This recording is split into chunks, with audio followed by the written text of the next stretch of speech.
भरतनाट्यम या सूर आणि तालावर आधारित असलेल्या नृत्य प्रकारात अरंगेत्रम विशारद असलेली ही प्रेरणा सहाणे.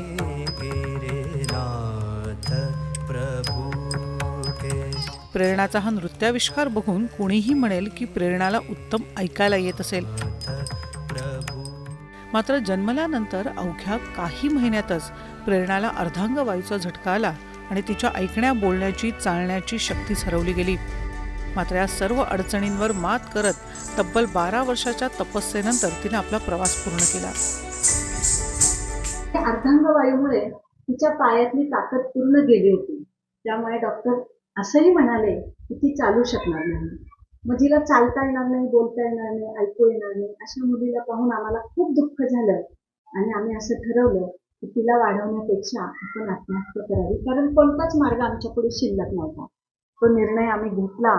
अगदी तयारी सुद्धा केली आत्महत्येची. पण माझी बहीण डॉक्टर आहे, ती आली आमच्याकडे आणि तिने हेलन केलरचं पुस्तक आणलं. हेलन केलर तर आपल्या सगळ्यांना माहिती आहे की ज्यांना ऐकू येत नव्हतं, बोलता येत नव्हतं आणि दिसतही नव्हतं. असं असताना त्यांनी एवढं मोठं नाव कमवलं.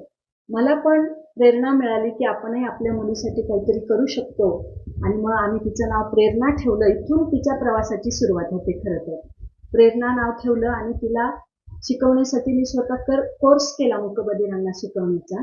आणि आम्ही असं शोधत होतो की तिला काहीतरी वेगळं देता येईल. त्यावेळेसच आमची भेट साधना नृत्यालयाच्या गुरु सुमिता महाजन यांच्याशी झाली आणि त्यांनी हे चॅलेंज स्वीकारलं की ज्या मुलीला संगीत, सूर, ताल ऐकू येत नाही, संगीत, सूर, ताल ज्या मुलीला ऐकू येत नाही, त्या मुलीला भरतनाट्यम हे क्लासिकल नृत्य शिकवण्याचं चॅलेंज त्यांनी स्वीकारलं आणि 12-13 वर्ष कठोर मेहनत केली आणि ते त्यांनी तिला शिकवलं. त्यानंतर आम्ही तिचा पहिला स्टेज प्रोग्राम म्हणजे भरतनाट्यमचा अरंगेत्रम हा असतो, तो केला पुण्यामध्ये. त्यावेळेला 1000 लोक तिला बघायला आले होते.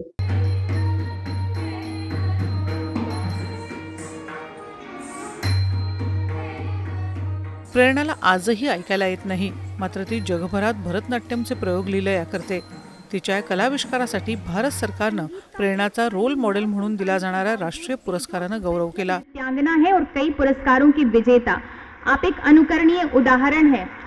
क्षितिज को छूने की आशा, कामयाबी की भाषा. तर संघर्ष सन्मान पुरस्कारासह रुक्मिणी पुरस्कारावरही प्रेरणाने आपल्या नावाची मोहर उमटवली आहे. प्रेरणा द साऊंड ऑफ सायलेन्स असं पुस्तक लिहून प्रेरणाच्या आईनं तिचा प्रेरणादायी प्रवास जगासमोर मांडला. अनेक अपंग मुलं, दिव्यांग मुलं आहेत समाजामध्ये किंवा त्यांचे पालक हताश झालेले असतात, निराश झालेले असतात. त्या सगळ्यांना मी अगदी कळकळीने सांगेन की सगळ्यांनी हेलन केलरचा आदर्श घ्या. प्रेरणासारखं पहा, काहीतरी कलागुण असतो आपल्या मुलांमध्ये, तो शोधा. प्रत्येक मुलामध्ये काहीतरी गुण आहे, तो शोधा आणि त्या मुलांना त्याप्रमाणे घडवण्यास मदत करा. अर्थात ही मुलं स्वतःला सिद्ध करून दाखवतात, समाजाने त्यांना स्वीकारलं पाहिजे. आता प्रेरणाने नृत्यामध्ये उदाहरण असं आहे प्रेरणाचंच की तिने नृत्यामध्ये स्वतःला सिद्ध करून दाखवलं. पण ती जेव्हा कार्यक्रम करते, वाहवा सगळे लोक करतात, टाळ्या सगळे वाजवतात. डिसेंबर महिन्यातील पहिला आठवडा दिव्यांगांच्या प्रति आदर आणि सहानुभूती व्यक्त करण्यासाठी साजरा केला जातो. अनेक जण तारुण्यात आलेल्या अपयशाने खचून जातात, मात्र कितीतरी मोठ्या संकटावर मात करत स्वतःचं अस्तित्व निर्माण करणारे असंख्य दिव्यांग देखील आपल्याला जगण्याची ऊर्जा आणि प्रेरणा देत उभे आहेत.